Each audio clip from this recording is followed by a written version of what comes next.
大家好，欢迎来到 Ravi 的美食厨房。今天和大家分享一道非常经典的日式照烧三文鱼的做法。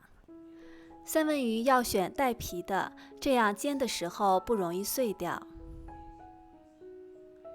把三文鱼用纸巾擦干一些，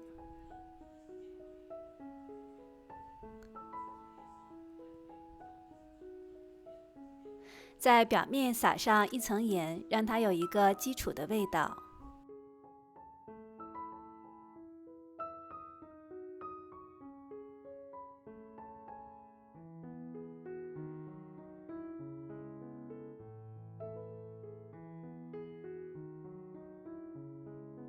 再撒上一层面粉，这样煎出来的颜色会更加漂亮。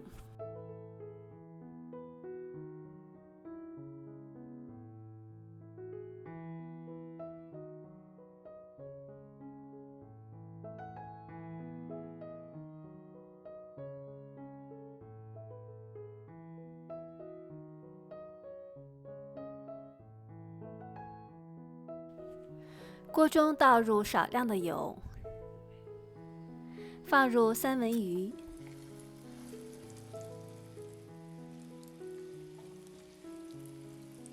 小火煎2分钟，煎至底面定型之后翻面。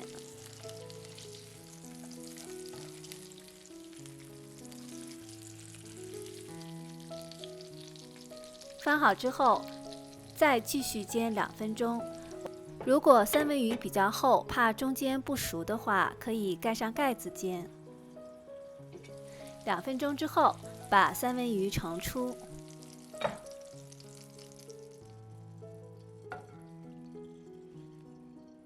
把锅中的油用厨房纸巾擦干。现在我们来熬照烧汁，放入1大勺清酒、1大勺味淋、1大勺糖、2大勺酱油，开大火，把汤汁熬到浓稠。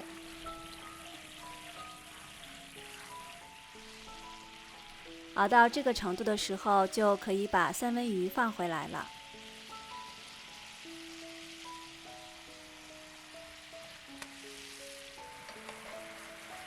把酱汁也淋到上面一些。